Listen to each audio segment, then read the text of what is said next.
Welcome to the Seatrade Maritime Podcast. You're listening to Marcus Hand, editor of Seatrade Maritime News. Today we are in conversation with Mikkel Skou, Managing Director of Veracity by DNV. The industry cloud platform was launched 5 years ago, and Mikkel will be talking to us about the achievements, challenges, and what lies ahead for Veracity.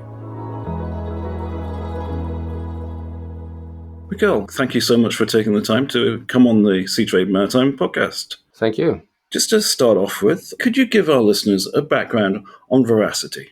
Sure. So Veracity was created in 2017 as part of DNV's digital strategy that came into play in 2015. So we had this hypothesis that DNV need to take digital into the core of our services in order to deliver on our purpose, safeguard life, property, and environment. So something needed to be done on the infrastructure side and the digital side. As you and we all know, software is eating the world. Data and algorithms are now core components. So how we run our society and also the industry operations. We as DNV and our customers need to treat it like a first-class citizen to manage safety and risk. If you then fast forward to today, we see that this hypothesis is kind of being confirmed. Our customers are telling us they need to digitize, to decarbonize. So this use case is kind of universal. And seems like it's difficult to move forward for the industry without data-driven decision-making and trust in the simulations and predictions we can make. Yeah, you're obviously seeing that demand now, as you say, from your customers that need to digitize. It's been 5 years since the launch of Veracity, I believe. What would you see as the biggest achievements in that time? So we have a few. I think the first I would mention is around the emissions use case. So Veracity and DNV has been picked by the industry leaders to provide the trusted emissions accounting scheme for Scope 1 and Scope 3 for maritime shipping. In hard competition with a lot of other players, we have done something right.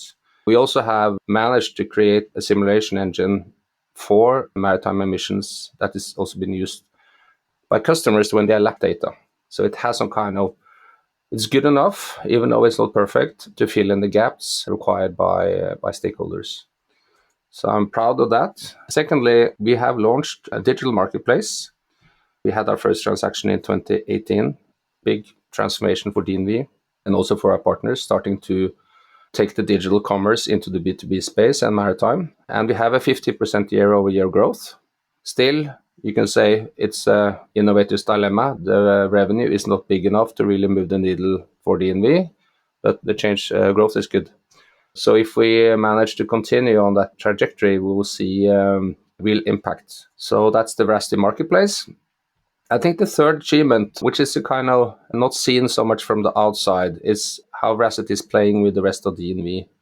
DNV being a 160 years old company, going digital is not easy, just like for most companies. But over the past years, we've seen that there is a trust and partnership model inside DNV, where Veracity has been leveraged by our core business for shaping the future of assurance and going digital with our assurance services. That being, digitizing class, but also new offerings.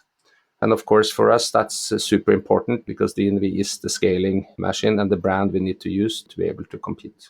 And would I be right in saying it's not just the sort of standalone product Veracity, but also then integrates into lots of other offerings within DNV from what you're saying? Yes, you can call it an assurance platform, a maritime industry cloud, if you are more like into the IT space, where we have maritime layer on top of the hyperscaler. We are running on the Microsoft cloud, could have been Amazon, but we put the maritime layer on top of that. And of course, the assurance services and the cloud services from DNV is the services that drives the data at scale and with the data quality that benefits our customers. Okay, thanks for explaining that a bit further. Well, we just talked about the achievements there. Obviously, there's always going to be a flip side in business, especially with something new. So what are the biggest challenges you've faced with Veracity over the last 5 years? First, I would say that when we launched the data platform in 2017, we did it together. ABB did the same, Kongsberg, and data is the new oil. It was in The Economist. So a lot of expectations from management side that this will kind of disrupt and create a lot of value very fast. So expectation management towards our stakeholders was a major challenge. Explain that this is a slow journey. It's a kind of marathon, and it's not something that one company or one business unit can do alone. That is overcome now. I think the leadership around the world in the companies have matured. There are more competence on board in the boards and also the top management. So it's much easier. The main challenge for Veracity is the inertia, major inertia in the maritime industry. It's an old industry. It's not changing fast. It cannot really change fast either because, the ships are built and they last for many years. And DNV is part of this inertia. We are a trust anchor, and our customers don't want DNV and our rules and standards to change very often. People want predictability. So that's kind of understandable. But for Veracity being a new venture, I need to prove value and grow fast.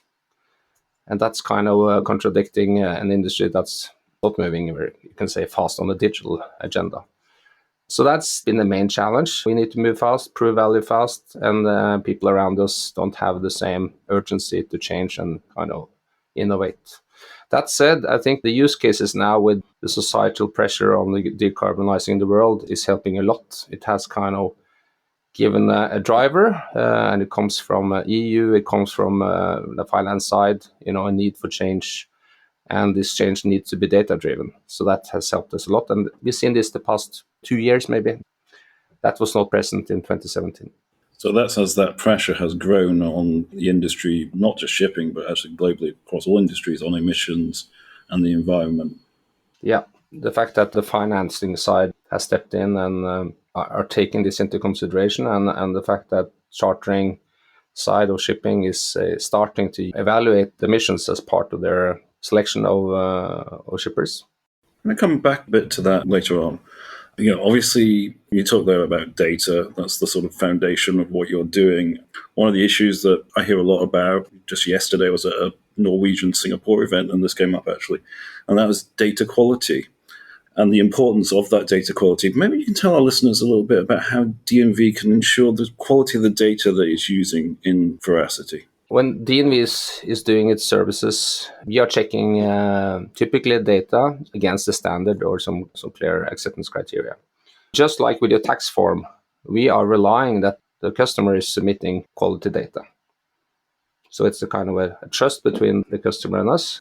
And the responsibility for that kind of compliance check is on the data quality, is on the customer side. Just to be clear on that. So it's been, of course, a challenge for 160 years, I guess. That's important. There are, of course, now things turning digital and kind of more invisible. There needs more tools, for everyone to ensure that data has the quality needed. And that's, of course, important for DNV, but also for the customers. And we are using machinery to do that. We have a data quality engine implementing data quality checks according to a recommended practice. DNV has a recommended practice for data quality and assuring maturity of data management. And we are implementing that in Veracity. And for the 10,000 ships that we have running on the operational vessel data feed, we are running checks every day, or all the time, basically. If you combine that with cross-checks against AIS and other data sources, you can find outliers that are fed back to the customer. So you're taking data from some 10,000 ships, is that correct? Yeah, so DNV has services for 10,000 ships, and Veracity is running that data pipeline. Okay, that's quite a serious quantity of data. Just coming on a little bit to data management, one of the concerns that you hear quite often in shipping is this idea of sharing your data with someone else. Shipping likes to keep things to itself. How do you ensure for your customers that they're comfortable in sharing their data and it will be anonymized if necessary? Veracity is, you can say, used in two ways. When the customer is buying an assurance service, class service from DNV, it's the class contract that regulates the use of data. And DNV is complying to that agreement. I think the simplified version of that is that DNV is allowed to use that data for improving safety at sea and a set of benchmarking services. It's nothing new. It's been there for a long time.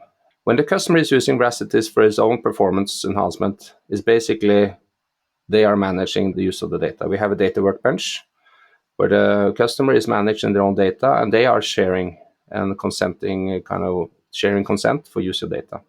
So Veracity is not involved in that. So we are just in that case on an IT infrastructure, and then we base our security on the Microsoft cloud. Okay, so the customer still has control over its data in that particular case. Yes.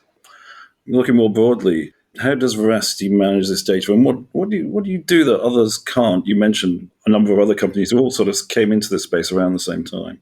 There are a few advantages we have. First, Veracity is industry cloud in operation. There are 18,000 companies connected. 70% of these companies are playing in the maritime industry. On a monthly basis, we have 32,000 active users. So this is around 10% of our user base. And of course, for an IT entrance or a new company coming into the space to establish this kind of user base, it takes a long time. So that's an advantage. We have over the past 5 years built a data management cloud service and data products that are specific for maritime use cases and enforced by maritime standards. So DNV being a standards organization, our role is to implement the standards that have scalable impact. So we, of course, have a lot of domain knowledge on the industry standards and can implement that in software. And this infrastructure is used at scale by customers for emission services and digital class. The fact that DNV is being one of the leading class societies give a scaling advantage with a lot of data fit for purpose. Equally difficult to copy. Yeah, understood. That whole thing of scale, what does that provide when you start getting data from 10,000 ships? What does that give? Let's say it wouldn't if it was like 1,000. Gives a few things. If you start with the partner network in Veracity, the fact that we have standardized data pipelines for shipping gives an opportunity for our partners to connect at low cost. And then we can together serve a customer with a more automated integrated offering. The future-proof company is automated data integration. We see that in our partner network, that companies that maybe a few years ago was seen as competitors is now connecting, and then we're combining complementary offerings that are competing in the market. So that's one aspect. The other aspect is that data at scale, used with consent, can be used to calibrate models. And I mentioned emissions and decarbonization challenge. One of the key use cases that companies need is looking into the future, simulating different kind of business scenarios. Could be for buying ships, selling ships, chartering ships. And these models are, of course, not perfect, but with reference data, with high quality, at scale, you can calibrate models that give you the best kind of trusted algorithms for predicting different future scenarios. And that's difficult to copy. So you can use that to give you a better picture of how a particular asset would perform in various scenarios, I presume. Yeah.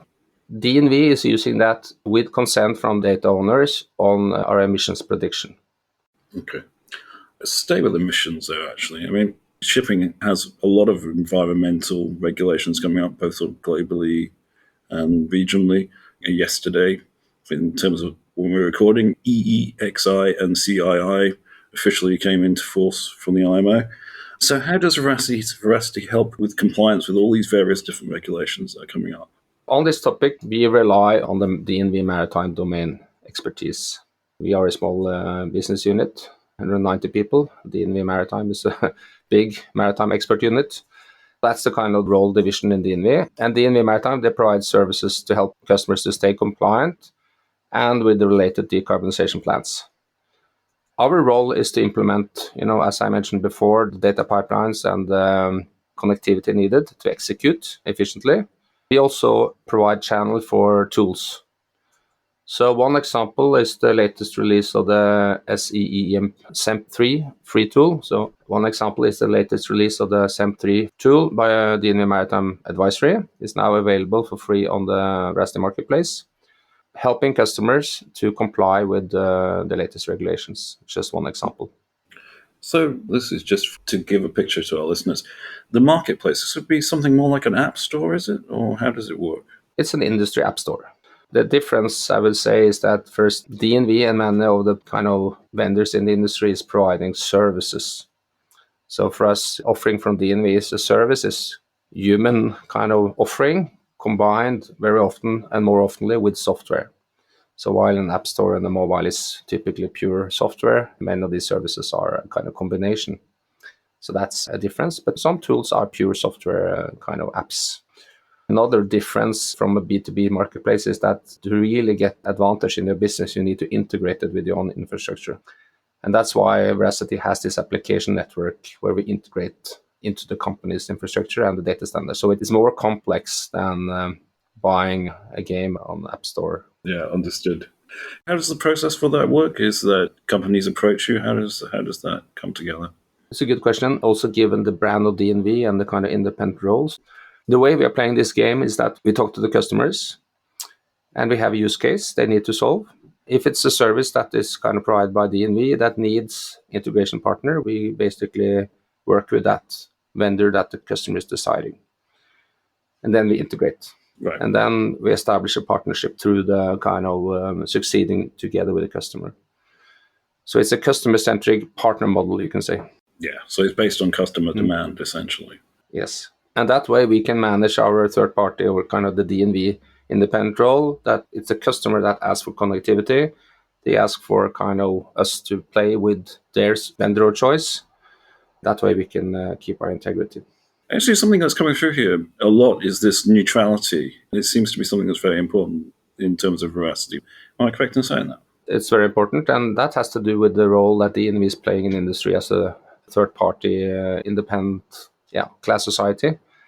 As long as Veracity is part of the DNV brand, we have to play by those rules and make sure that we don't interfere with that trust model.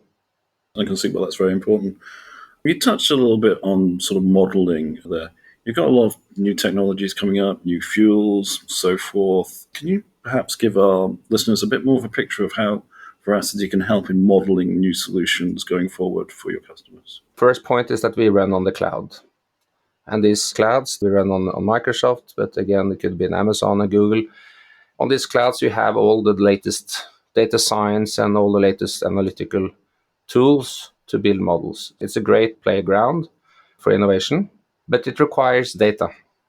A cloud with analytic tools with no data and data that you can at least trust or have some kind of certainty on quality, it's kind of worthless. So again, I talked about data at scale, as we are a platform with data at scale, with customers consenting to allow DNV and others to model. We can then use that technology, open source and also proprietary tools to create models. And this emissions prediction calculator is one of these tools. The reason I highlight it is I think the ambition there is to really be one of the leading tools to predict the future emissions for maritime shipping. And that is needed. So in a sense, I think having a few very powerful tools is kind of our strategy. And then you need data at scale. The emissions predictor you're talking about there, how does that work? What sort of information would your customer get from that and be able to use to make their future decisions? On a voyage level, they will get kind of the predicted emissions. That can be used to take decisions on type of trade, of course, routes, but also types of ships that's needed or preferred, or different options. You can play a scenario game. So if you're doing your decarbonization plan and your business plan, looking at your fleet, you can use that tool with your own algorithms and your own business models to basically add a data foundation for emissions going into your business plan. And the way we're thinking about this is that we're trying to be really good on the emissions from ships and stop there. Allow our customers to build it into their business framework and their business analytics, because all companies have different drivers and strategies. And it's provided as an API, so it's kind of flexible in the way you use it. Okay, so it's how you use it is sort of customer dependent. Quite a lot of ground. Just to sort of wrap this up, Veracity's been around for 5 years. What lies ahead for the next 5 years? I know that's quite a long time in the world of technology.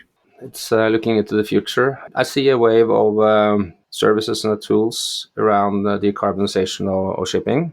So even though we talk about it, I think it's only just started. DNV will invest in this area on our services, and I see a lot of companies are investing internally, and also a lot of the vendors are investing. So around emissions and reducing the carbon footprint of the industry, it's definitely a key area. If you look at this from the company side, having integrated data value chains, systems that integrates, driving automation, especially around reporting, reducing the cost of the reporting, because that's It's going to be complex and driving cost.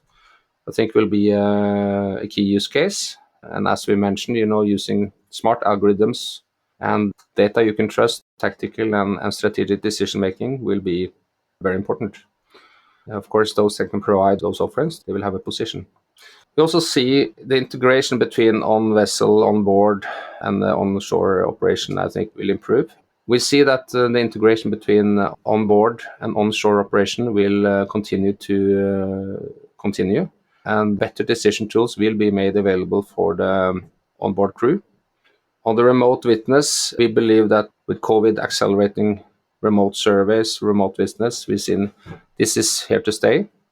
And the tooling will improve, and most likely this will be part of the normal way of inspecting ships. Maybe not for all surveys, but for those that are fit for using digital technologies and computer vision. And again, remote services from companies like DNV will potentially have even more value because we can source kind of the findings, inspection results to the experts sitting wherever they sit in expert centers and deliver better services to the customers at a lower cost. Mikkel, thank you so much for taking the time today to appear on the Seatrade Maritime Podcast. Thank you, Marcus. Thank you for listening to the Seatrade Maritime Podcast. Make sure you never miss an episode by subscribing on an app of your choice. We look forward to joining you next week on another episode of the Seatrade Maritime Podcast. Until then, stay safe.